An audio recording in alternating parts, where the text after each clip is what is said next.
We'll start the show in just a moment after a word from our sponsor.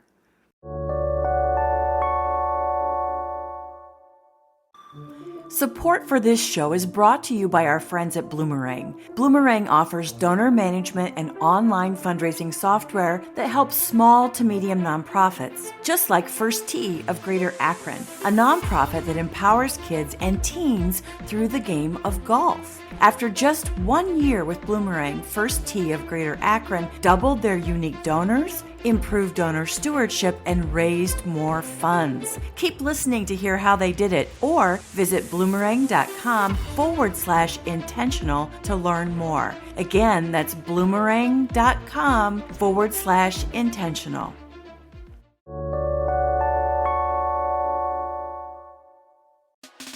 If you're looking for proven ways to take your fundraising results to the next level, you're in the right place.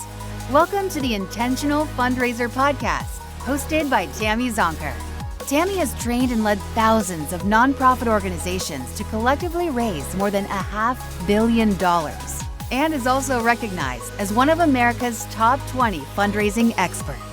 This is the podcast where Tammy equips and empowers amazing fundraising pros like you to transform your fundraising so you can transform the world. And now, let's hear from Tammy.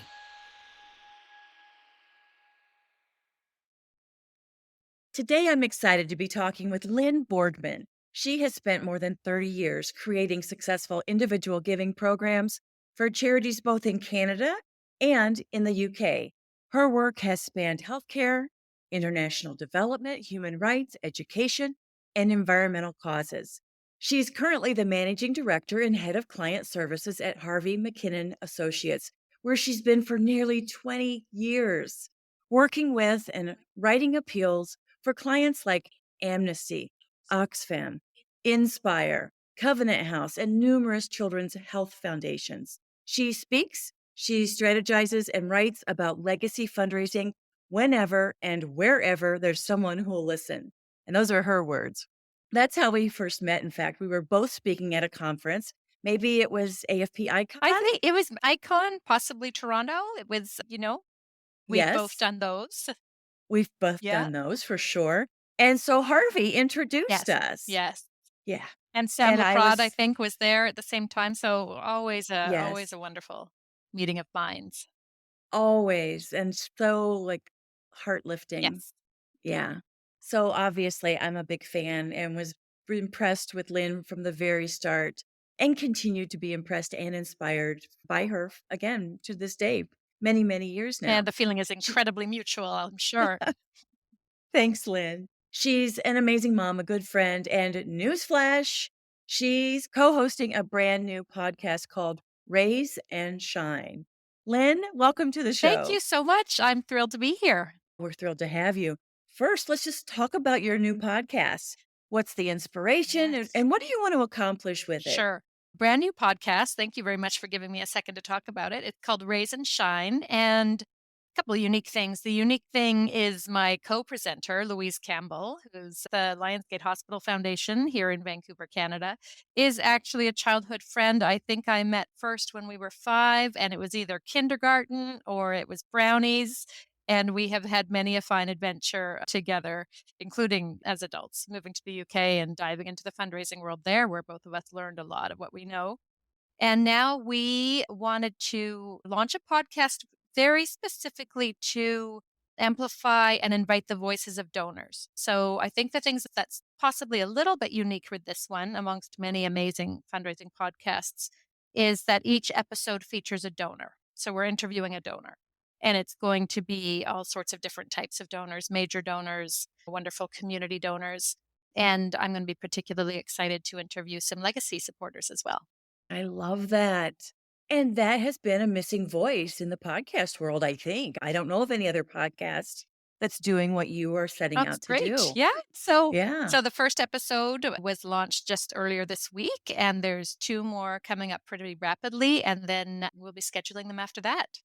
And I think the easiest place to find them is through LinkedIn. So if you just look for the Raise and Shine podcast. And we are also very open to people who are donors themselves who might want to come on or have particular questions that they'd like us to ask donors when we're interviewing them. Please send us your feedback. Awesome. And I did. It was very easy. I went to LinkedIn. I searched on raise and shine, and up it came. And I clicked the little cross that says follow. And so I won't miss an episode. And I encourage our listeners to do the same. Thank you, Tammy. Absolutely. All right. So let's talk about one of your many areas of expertise and a great love of yours, which is legacy giving. You're right. Legacy giving is my favorite type of fundraising and my favorite area of fundraising. And when people ask me why, I've kind of realized that it's because it gives, then I'm going to use weird words like average and normal, which are just terrible, but I think you'll know what I mean with respect and love. To all of us who are average and normal, it gives people, donors who have never thought of themselves as having a lot of money with which to support the causes they hold dear. It gives them an opportunity to really make a significant gift to something that they hold dear and to work that they want to continue into the future. I think somebody I present on Legacies with a lot is David Kravenchuk, who's a mutual friend of ours, Tammy. And he mentions often that if you look at the numbers, the average bequest left by a legacy supporter is actually higher than the average gift given by the folks that we call major gift donors. So I always find that very inspiring. So yeah, that's my very favorite area of fundraising.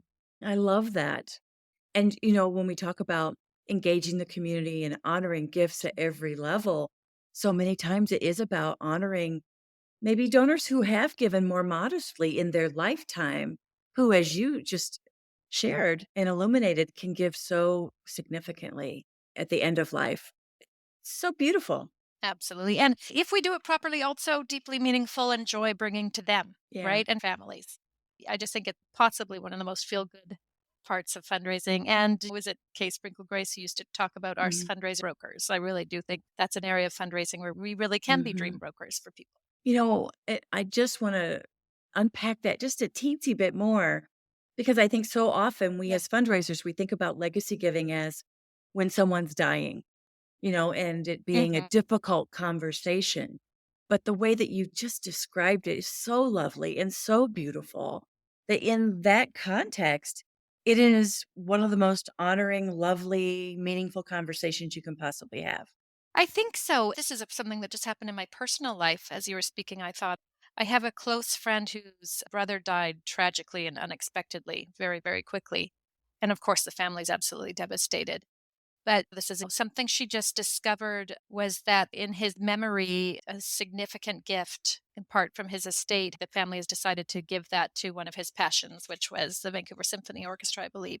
And it has made her feel so good. It has made the family feel so good Mm, and so proud, right? So even looking to ahead to a time where you know there's going to be sadness, what a fabulous light that you can shine into the darkness, right? The sort of pride from families, the way that makes them feel good in a time where they really need to feel good, I think is quite beautiful.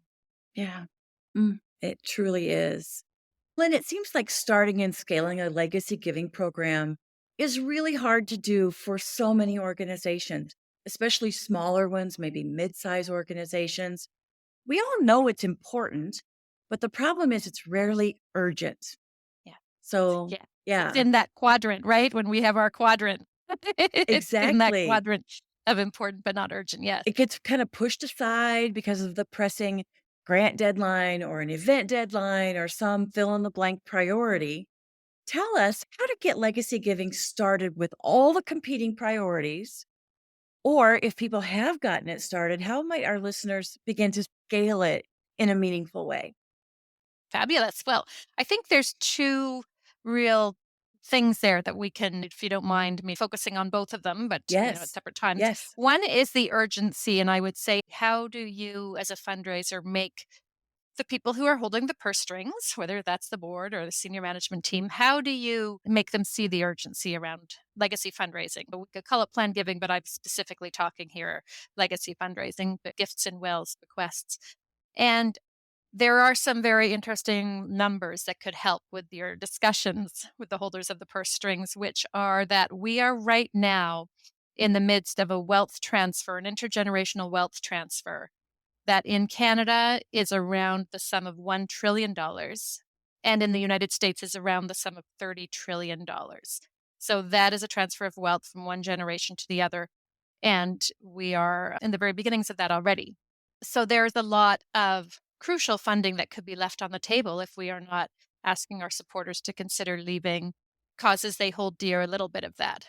But the urgency also kicks in because right at the moment, those generations of donors who are sort of like them, we call them the matures and the civics, maybe the older boomers, are certainly in terms of the seniors, are starting to pass away. We hate it, but it's true. And they have to date been the engine room of the vast majority of charities that we all work for. They are really the donors who are giving the most as a group, and they are starting to pass on. Now, we all, of course, have a goal in mind to find younger donors, but we don't really know yet whether the younger generation of donors is going to move into that position and take up that rallying cry and take up those donations the same way that previous generations did. We don't know yet. But what we do know is if we don't inspire those kind of civics and matures and senior donors and boomers into leaving a gift in their will, there could be a real gap in our annual program funding. So I think both of those things, knowing both of those things, can certainly increase the urgency, I think, in terms of giving resources to legacies. Now, I think in the second part of this great question is how do you start if you don't have a very big budget? The term we like to use is called the drip type of legacy marketing. And it is absolutely possible to start asking for legacies, well, mostly piggybacking for inexpensively or even free on things that your organization is hopefully already doing. Those are things like thinking about the direct mail appeals that you're already sending your individual supporters. That is about featuring legacies, perhaps could be in a PS, but more likely in, a tick box on the reply form.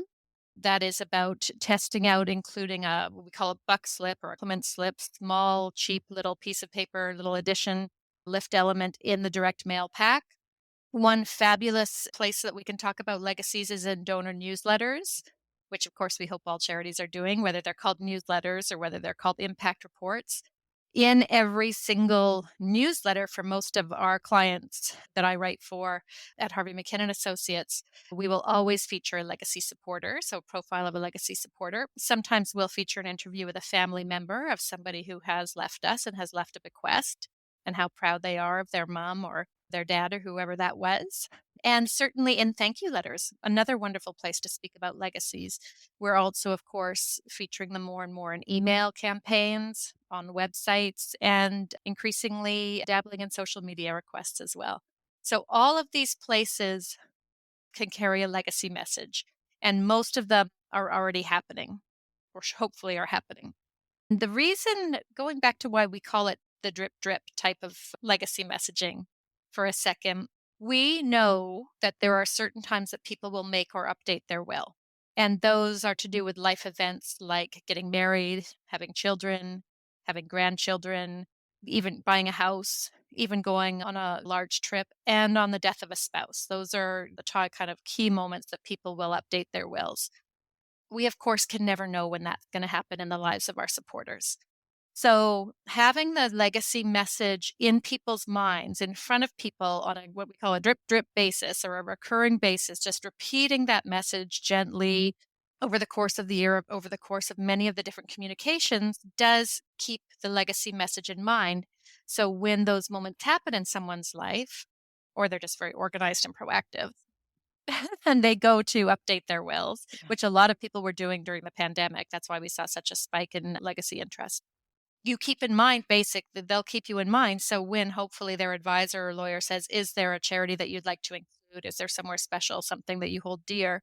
They'll think, oh, actually, yeah, I did see something in an Oxfam newsletter, or, the Dog Guide Society did say something about that. Or I remember, because still the very number one reason that people don't leave legacies, it's when asked, is because they feel that nobody ever asked them to. Mhm. Right. So it's just that simple of a communication. I love that. So it's the frequency and just Frequency. it's a gentle nudge is what it is, Yeah. really. Yeah. Yeah. And of course, we also do specific appeals and campaigns during the year. Sometimes some of our clients will follow those up with a telephone call. We'll have a whole series of different stewardship pieces that can go. That's when you're kind of getting a bit more budget, right? And a few more human resources, a few more humans to follow up, right? But it would break my heart to think of anybody not starting talking about legacy fundraising with their supporters in this time because they don't have a big budget Mhm. and they don't think that they can because actually it's very simple to begin and to really actually run a pretty robust program over the years that does not have hundreds of thousands of dollars invested in it. Yeah. And you're reminding me of a quote, and I can't remember who said it, someone profound.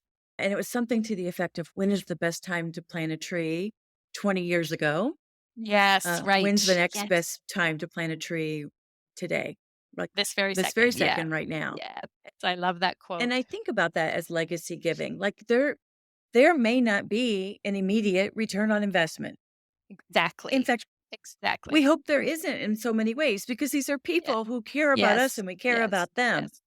Yes. But inevitably, there will come a time when that lifelong care and commitment to your organization does have this moment that can It's be, bookended. yeah, it can be Yes. this exclamation Yes. point on a life of just Yes. beautifully Yes, lived. absolutely. That is completely true. And I think you just also answered the question of why legacy fundraising can sometimes not be resourced at an organization. And I think it is very much, there still may be some folks who worry about, I don't want to talk about death with my supporters. They're just very shy of it in that way, which is a bit of a cultural thing about modern day North Americans and Westerners and stuff like that. We like to pretend, of course, that doesn't, but also because it's true, the income is not gonna come in for very likely numerous years, and like you say, we hope it doesn't, of course, in many ways, and so it can be hard with all of the competition for resources and all the great ideas and channels of fundraising. It can be hard to dedicate budget knowing that you're not gonna see that income in return. It can be a hard decision, but I will tell you, there are so many organizations I've spoken to over the years who say, if we hadn't started doing legacy fundraising, we would have shut down at certain points because recession, economic downturns, whatever else could have happened. Just more and more people in their space asking for funds, possibly, but annual programs drying up. And it was 100% the legacies that kept them afloat during difficult Mhm. times. So that's really like David Kravenchuk and I made a point for the last 5 or 6 years that we speak wherever we can about legacies. And it's for this very reason, really. It's for this very reason. We don't really know. We're in unpredictable times. We don't know what lies ahead. I know that the Giving USA report recently that showed a real downturn in giving. Our clients haven't noticed it themselves, except now we are seeing more difficulty in terms of prospecting for new donors, certainly. But I think that economically, all of us are facing some shortage in income probably this year. And if you think about that kind of thing in the future, it is legacies that can sustain a lot of these organizations. Yeah, absolutely. And, I think too, the part of the problem may be that we think about fundraising vehicles like plan giving or major gifts or monthly giving or so on. We think of them in silos. Yes, yes, Whereas, as you talk about the drip drip, like just dripping a little legacy message in the annual appeal or that newsletter, or certainly for those of us who have some donors that are being managed in a portfolio, those are the dual conversations to have. yes, yes. Yeah. Yeah. I completely agree. I think if people can get themselves into the mindset of legacy giving being a beautiful opportunity, as opposed to something awkward I don't really want to bring up in this conversation, that kind of thing, I think that it can be so much more helpful. Yeah, totally agreed. There are a lot of ways to give a planned gift, and some are pretty complicated. Yes, they are. Yeah. So there's charitable remainder trusts or gift annuities and charitable lead trusts. And those complexities can be intimidating for some organizations, especially if they don't have that dedicated staff member who is an expert. And so I just want to call out the distinction you made earlier between planned gifts, which can include many of those more complicated vehicles, and legacy gifts, which essentially are bequests, gift in the state gifts, Yeah. and maybe life insurance policies. Yes? Yes, because those can go into wills as well. Yeah, Yeah. absolutely. Yeah, those are the sort of area that I am very focused on is that the gift in the will. Exactly. Hmm. And gifts in the will can be a myriad of things that are in a will, certainly. In terms of the technicalities, I as well find many of those ways of giving very complex. And so, definitely who I call out is the amazing resources offered by, in Canada, the CAGP, and certainly the National Association of Gift Planners in the United States for training and information and help and support on those areas because they are quite complicated. And I think it would take a lot for an organization to have one person, especially the smaller, medium sized organizations, to have one person in place who is a legal expert, if you will. They're on taxes kind of thing, Yes. as well as being a fabulous marketer of legacies and a people person and all of that kind of thing. So I think that both those organizations of gift planners have done a great job in providing a lot of the resources and tools to feel more confident in that. And I do also have clients who kind of, one way that someone who's pretty committed to their organization might volunteer for them is being around to offer that kind of legal advice on Yes. an ad hoc basis to people who'd like it. Yeah, and I think too, I mean, from all the training that I've done, as a nonprofit employee, as a fundraiser, we don't want to be giving legal advice or financial No. advice. Oh, Even if we feel like we're an expert in that space, it is a conflict of interest for it us. is a conflict trust, and it's just dicey water, right? It's just dicey water. In fact, when I do copywriting around legacies, and one of the things that I speak on and train on is kind of the most 5 to 10, in fact, typical concern that people have and that you always want to address in copy. Trust is a huge thing. So one of the things we repeat in our copywriting over and over when it comes to legacies is please speak with your family, and also that your lawyer and financial advisor is the person to talk to about naming us in your will. All you need to do is take to that person our charitable name, here's our number, and here's our address. Mhm. But we are always referring them to go and speak to an expert for that very reason, conflict of interest and not wanting to give advice that might be incorrect. Yeah, so good. So good for everyone to hear. So, what do you see as the biggest concerns or barriers around legacy giving for organizations? And then, in contrast, part two, the biggest concerns or barriers from the donor's point of view. Sure. I think for organizations, it is that it's hard not to see income come back instantly. Yeah. I think also added to that is the conundrum, and I really hope people keep this in mind. No matter how great a job you do at promoting legacy giving and how much you inspire people to give, up to something around 4 out of 5 people are never going to let you know. That's just the way it is. And I often like to use my mom as an example of our kind of typical legacy donor because she's a person who's always been a huge supporter of charities, but a lady of limited means. She made a $500 donation recently to the doctor that saved her life at St. Paul's Hospital here in Vancouver. That was by and large the largest donation she's ever made. If you added it all up over the years, I'm sure it would be. She's kind of one of those super loyals, right? No one gift is going to trigger her to thinking that that's a person that you're going to spend hours with on the phone, but it's those super loyals that I particularly really love. But she has 5 charities, I think, in her will that she's told us about. Each of them, and what I really love about this is each of them is really personal. Each of those reasons is really personal. So she has Canadian Cancer Society in her will because her mother died of cancer and Mm. many loved ones died of cancer.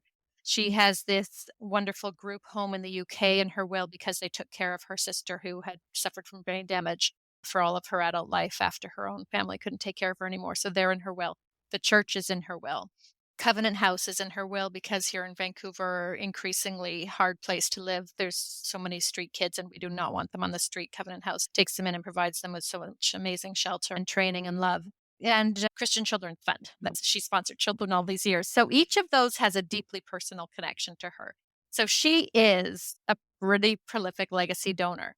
But she also says, and I quote, Lynn, I would never dream of telling any of those charities that they're in my will. That is personal family business, Hmm. right? And so many people are like that. So I think one of the hurdles, as well as the fact that you're not going to see income immediately, one of the hurdles is the fact that even when we create these amazing legacy circles, even when we give great reasons for people to let us know, no matter whether it's recognition or whether it's like really it helps us to know that kind of thing, the vast majority of people are not going to let you know. So those are very hard things to put on a spreadsheet. And those can be hard things for some fundraisers to stand up and present to their boards, certainly. But again, I think it comes back to how secure do you want your charity to be for the future? Mhm. And legacy fundraising is probably the very best thing you can do to invest in that security. I love that advice, and I wholeheartedly agree. Since they make a general decision at the board level to designate planned gifts, legacy gifts to the endowment, Mm. and then only to build that endowment to then spend off of the interest or investment income. Now, because they're board designated, they can also be board undesignated should you hit Right. hard times. So I just feel Yes. like that's just a all win. I was gonna say, yeah, that's right. There's That's there's right. no It downside. is it's the Stephen Covey win-win. Look for the win-win. Yeah. And I don't think there's a downside. I don't think there's downside. Now, the other part of your question was about what are the barriers to legacy giving from a donor's point of view. And the fabulous thing is that there's lots of great research that's helped identify some of these. Like we know from I know slash we know from working with clients for 20 years, and they'll share anonymously, of course, letters and comments and conversations from donors. So lots of kind of non-scientific but prolific gathering of comments and questions. But there's also great research done in Canada recently by CAGP and Environics. Russell James, of course, in the United Mhm. States, Adrian Sargent in the UK. A lot of great research has been done into this. And what we've gathered together is we know that the top concerns that donors have, one might be, I don't really want to talk about my death right now, but as we've talked about, we don't talk about death. I don't think we use any word similar to that in any of the copy we do for legacy fundraising. It is talking about how your values can live forever, or your values and the things you love can live on. The biggest thing, I think, is that people think, oh, won't my family be upset that I'm taking money away from them, especially in these difficult times, and giving it to a charity? So that's one of the things we need to address head on. And we do always in legacy copy when I'm writing it is, speak with your family. Family comes first, but it makes a lot of people very, very proud to know that their loved one helped fund this incredible work, right? And wherever possible, we will, in our appeals, we will have the signatory be someone who's left a gift in their will, and they'll talk about how their children are proud of them. They'll talk about having talked about it.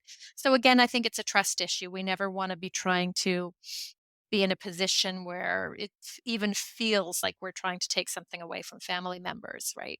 Another concern that people could have, well, it sounds complicated.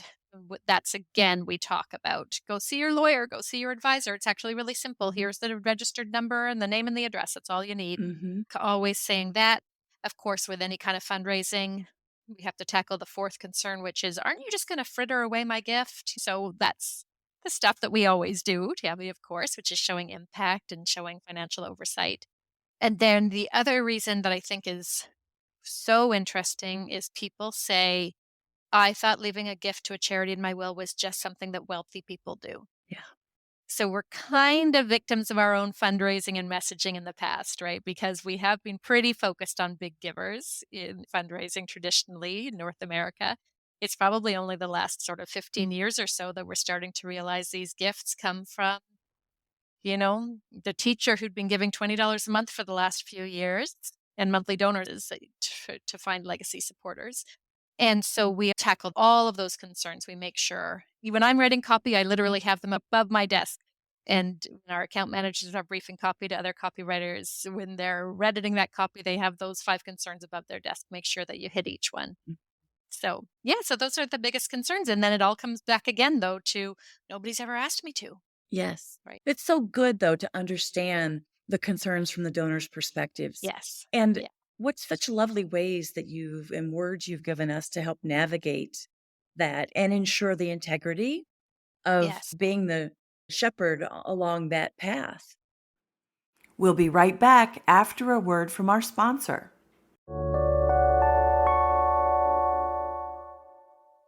First Tee of Greater Akron needed to switch from an outdated donor management system to something more user-friendly. With Bloomerang, they found that and more. Here's Executive Director Josh Smith sharing what he likes about Bloomerang. We love Bloomerang because it's so, it's very user-friendly. We're able to do more because our daily tasks of thanking donors and sending thank you notes have been cut more than half because of Bloomerang. Year over year, we have raised more funds. So obviously, I think Bloomerang's been a huge part of that. By investing in a donor management system that they actually love using, First Tee of Greater Akron was able to raise more funds and continue creating lasting change in their community. To listen to the full interview with First Tee of Greater Akron, visit bloomerang.com/intentional or click the link in the show notes.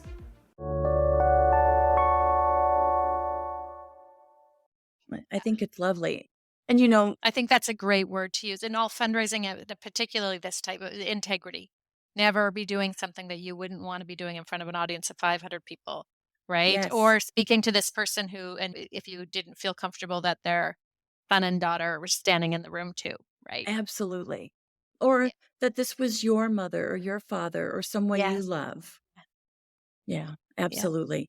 I think that we hear the Giving USA data, which, as you said, was released a little bit earlier this week. And I've been semi obsessed with the book Generosity Crisis, Nathan Chappell and Brian Crimmins, Yep. and their assessment of the Giving USA data with the AFP fundraising effectiveness data and other sources of data that has really illuminated that up until 2022, giving has gradually continued to increase. And of course, during the pandemic was a 6% increase. Massively. Yes. Doesn't that warm your heart though? Yeah, Right? So, because we're concerned, I am the same as you, but just interjecting, doesn't that warm your heart? it It will always does. warm my heart thinking about how during the pandemic giving increased. Yes. Well, there's that saying that in good times, people give, in bad times, people give, in uncertain times, people hold off. This is where we're at. That's 100% true. That's, I think that's exactly yeah, right. yeah. It's the It's uncertainty. the uncertainty of it all. We want to make a decision, but we don't feel like we have all the facts. Yeah. Or can we hold on till next year? What's happening with interest rates? What's going to happen with property?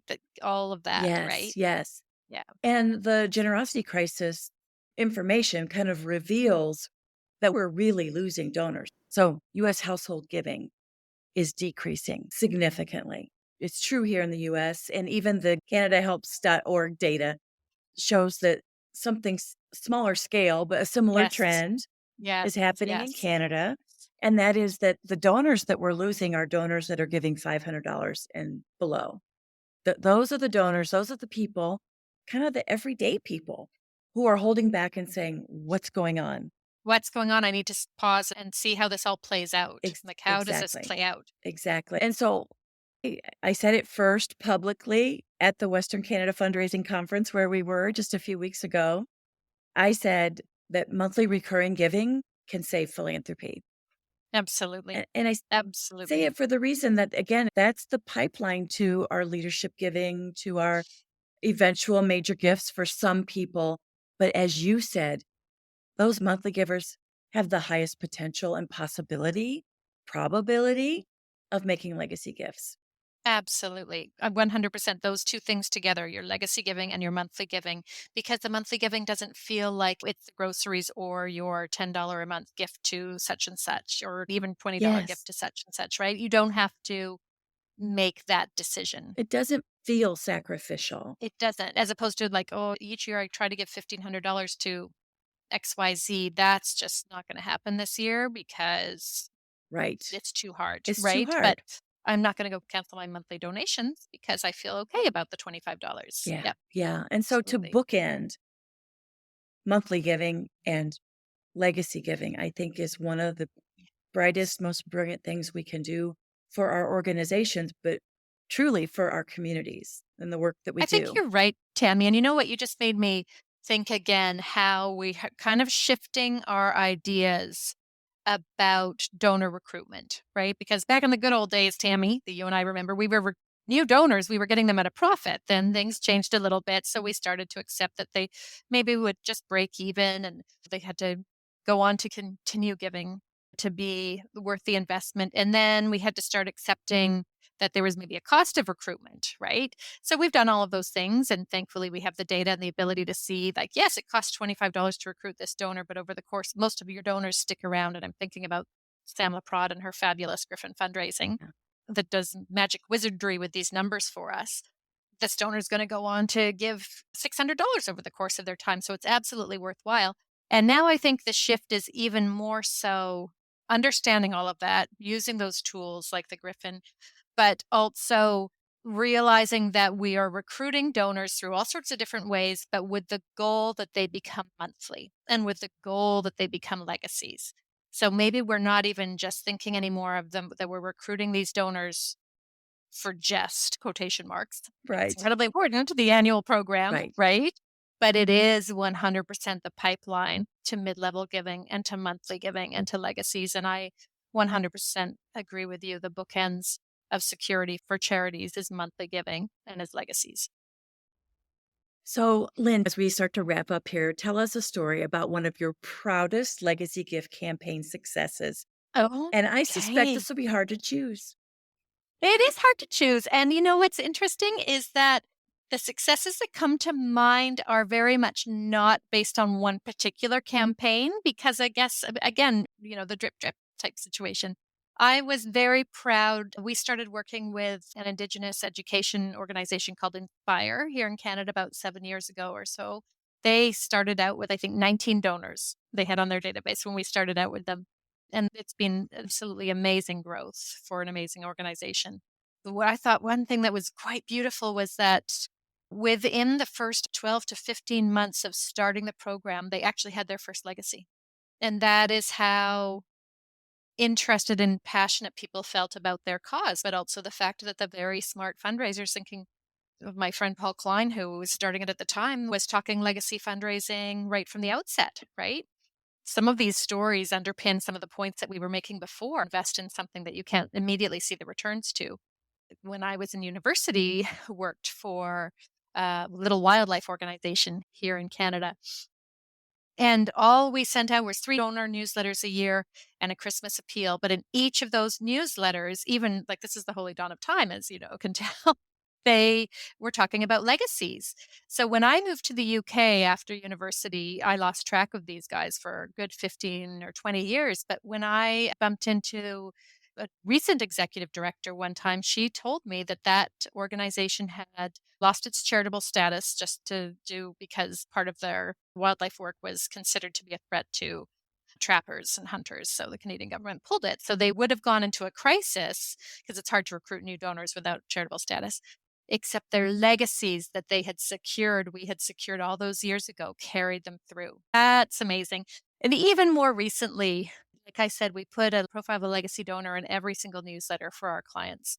And the very first one we did for an animal charity recently, they had 4 people phone up and say, I want to do what that lady's done.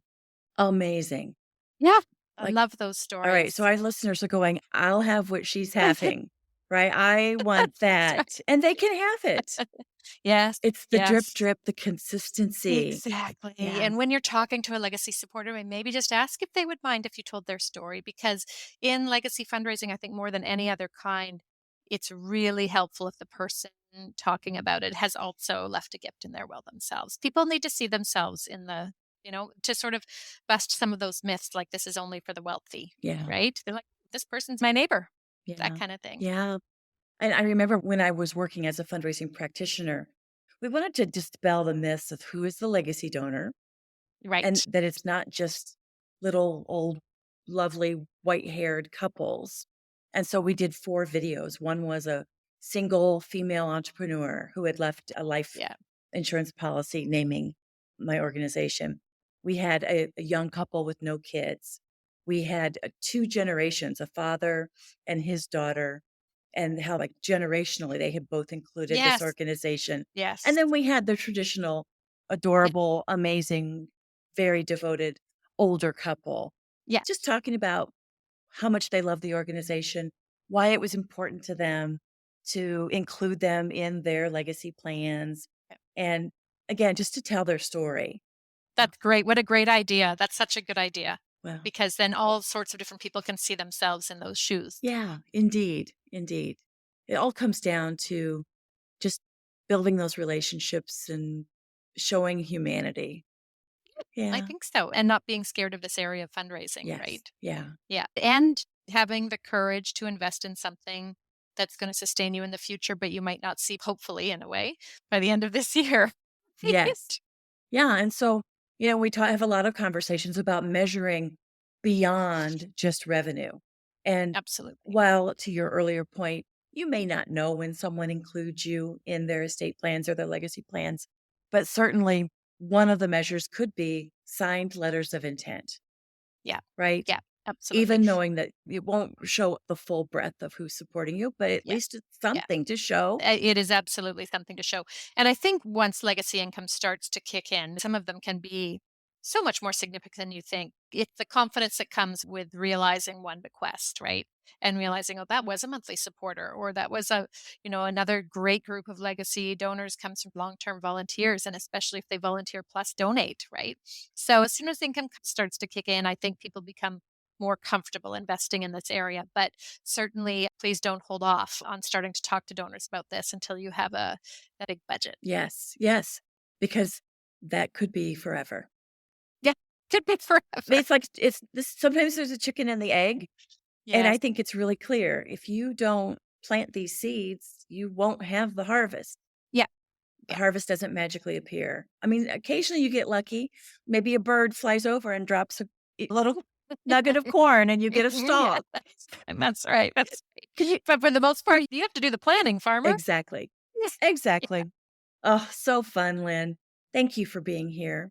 Oh, thank you. Yeah. Like I said, I will talk and write about legacies anytime anyone will listen to me. Thank you for listening to me, for Tabby. Fabulous. It's been a joy. So, as we wrap up, I usually like to ask a series of rapid fire questions just to give a little extra value and insight to our listeners. Sure. Are you're game? You're in? Hurry. No, Okay. Okay. you know Okay. better. So, first question, what's the best fundraising advice you've ever received? Okay, I love this piece of advice. And I'm trying to remember, it might have come from Stephen Pigeon. Not sure, but it's someone like that. So that comes to mind is whatever you do, however big you grow, try to retain that energy and that passion and that vision you had the night before you became an official charity. Mm, Because we lose so much as we grow, right? We start to have HR departments and policies and processes, and we automate things, right? But try to keep that passion that happened when you and a group of your friends or your family, or maybe just you, saw a problem in the world that needed someone to address it, and you had the courage to take on that problem. Try to keep that passion from the night before you started becoming an official charity. yeah, maybe start the morning or before going Yeah. into a tough meeting, like, let me Yeah. go back to that moment. Yeah, that Mm, kitchen table moment, yes, right? Or yes, whatever it was. Yeah. yes, yes.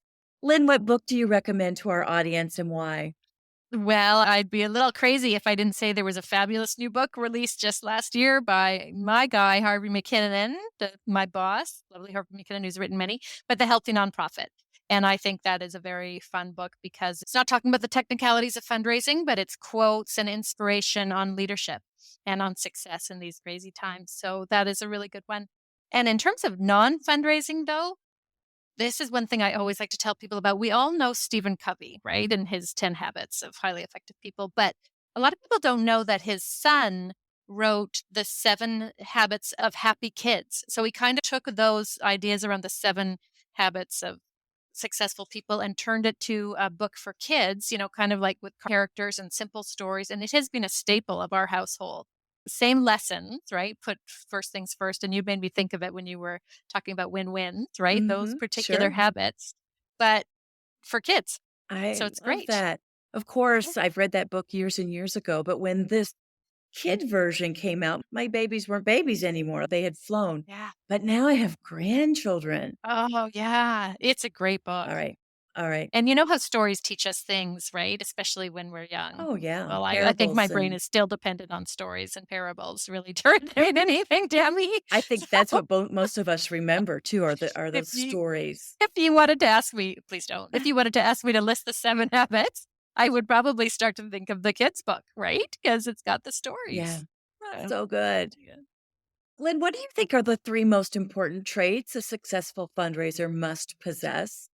That's an interesting that you asked that question because we just talked about that on our first episode of Raise and Shine, actually, with a donor, because we wanted to hear her opinion on whether, kind of technical training and extensive qualifications and things were the most important part with all, because she's worked with a lot of fundraisers. And she, those are obviously important, and credibility, very, very important. But she was talking from her point of view.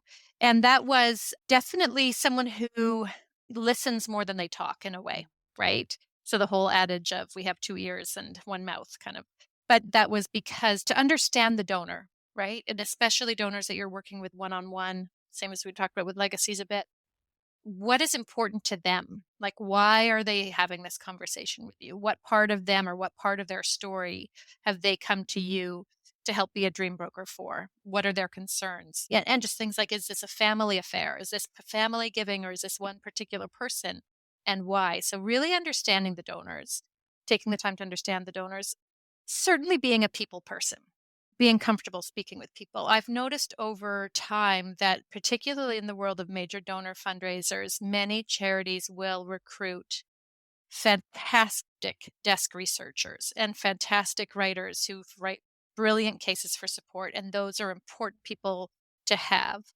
But if you're not comfortable picking up the phone and talking to somebody, or you're not comfortable walking into a room and introducing yourself to strangers, and these are hard things.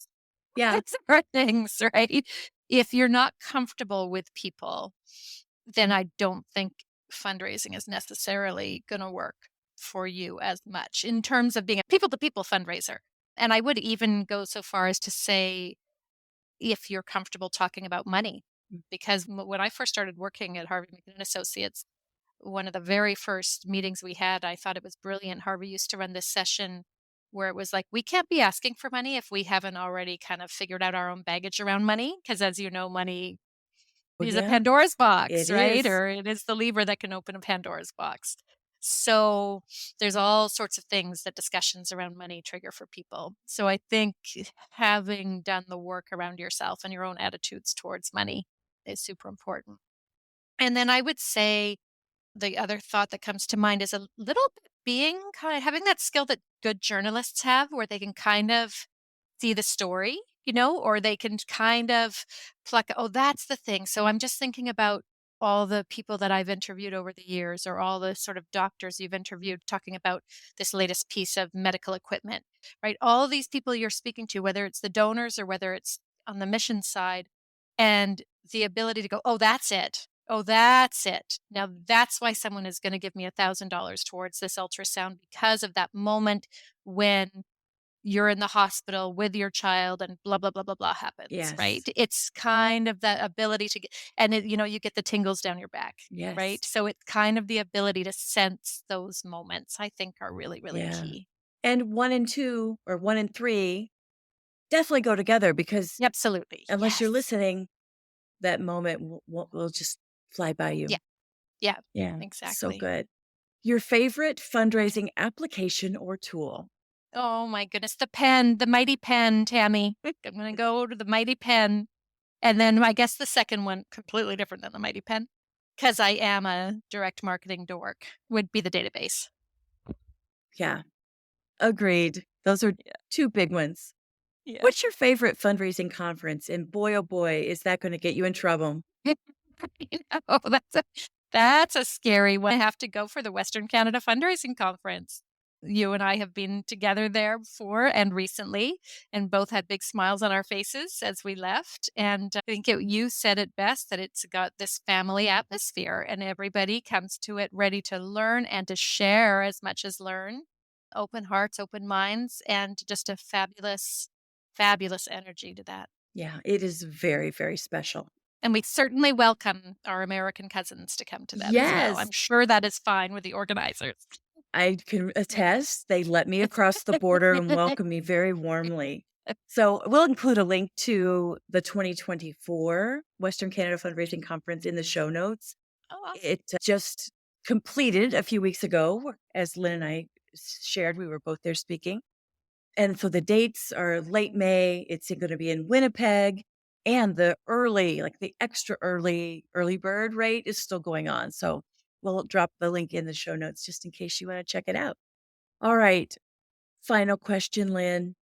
This one we could cue music on. The Jeopardy music or whatever your favorite little tune is. Knowing what you know now about fundraising, what advice would you give your younger self just getting started in the profession? Oh, in any aspect of life, I feel like I would tell my younger self to just believe in yourself, right? Just 100% believe in yourself, as I think that's everything. Like, I remember when my dad left this mortal coil a couple of years ago, but I was thinking the other day that he gave me this advice that had changed my life. I don't know, when a young teenager, I suppose, where he said, Lynn, people just have a habit of following people. Just act the way you want people to perceive you. Act confident. People will believe it. And then that's going to turn into confidence. Yeah. Right? Which was another way, I think, of saying believe in yourself. Believe in yourself, believe in your uniqueness. And if I wanted to be sort of technical to the point, to the world of fundraising, I think I would say, if possible, work somewhere where you can wear many hats. Work at a small to medium-sized organization where everybody pitches in, because then you're going to understand, compared to working for a huge siloed organization. And of course, you and I stop those silos, but they still seem to spread up when we're not looking. But working for a small or medium-sized charity, when you get to wear many hats and you're all pitching in to help, and for example, the first I worked at a cancer charity in the UK, and certainly I was the sort of annual giving direct mail appeals person. But when there was an event on, we were all events fundraisers. And if we were giving a corporate pitch, we were all corporate fundraisers, right? And we were all community fundraisers at certain times. And I think the value of that is you see how all of this works together, right? So you don't just understand how your one particular type of fundraising works. You understand how that works in the context of the bigger picture, I think. And you understand that the donors are at the heart of it all. Absolutely. Absolutely. Because they don't see us as silos. They see us like in a holistic way, like through their eyes, through their journey. I love that advice. And I love all the advice and the tidbits and the learnings that you've been so generous to share with us today. Thank you, Lynne. And now for a final word from our sponsor.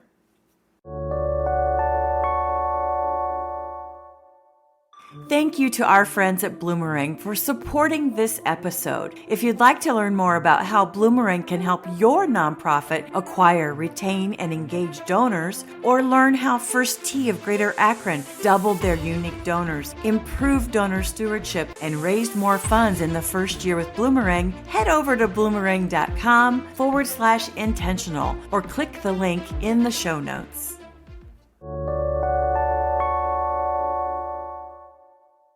Thank you, Tammy. I have loved being here. Oh, very good. If you want to learn more about Lynne, her incredible work at Harvey McKinnon Associates, or maybe to follow her new podcast, Raise and Shine, or social media handles, we've included links in the show notes, as well as links to all the other resources that we've talked about today. Thanks for listening to this episode of the Intentional Fundraiser Podcast. Keep on transforming your fundraising so you can transform the world. The Intentional Fundraiser Podcast is a Fundraising Transformed original. It's hosted by me, Tammy Zonker, founder and president of Fundraising Transformed, where we help equip and empower fundraisers, nonprofit leaders, and board members to transform their fundraising so they can transform the world. Visit fundraisingtransform.com/podcast to subscribe to this podcast. And subscribe to my newsletter to get fundraising lessons, tools, and helpful resources delivered straight to your inbox each month. If you want my help with taking your fundraising to the next level, become a member of my Fundraising Transformers community as a growth member and join me live each month where I'll teach you the same strategies I use to lead, train, and coach thousands of nonprofits, social service organizations, healthcare foundations, private schools, colleges, and universities to collectively raise more than $500 million including a single gift of $27.1 million. As a member, you can participate in my Ask Me Anything sessions every month and get answers to your burning questions. Chat with other growth members inside our private and safe online community about what you're working on, struggling with, and share lessons learned. And get instant access to my growing library of on-demand self-paced training classes. New content is added every single month. Learn more about becoming a member at fundraisingtransform.com/growth. Talk soon.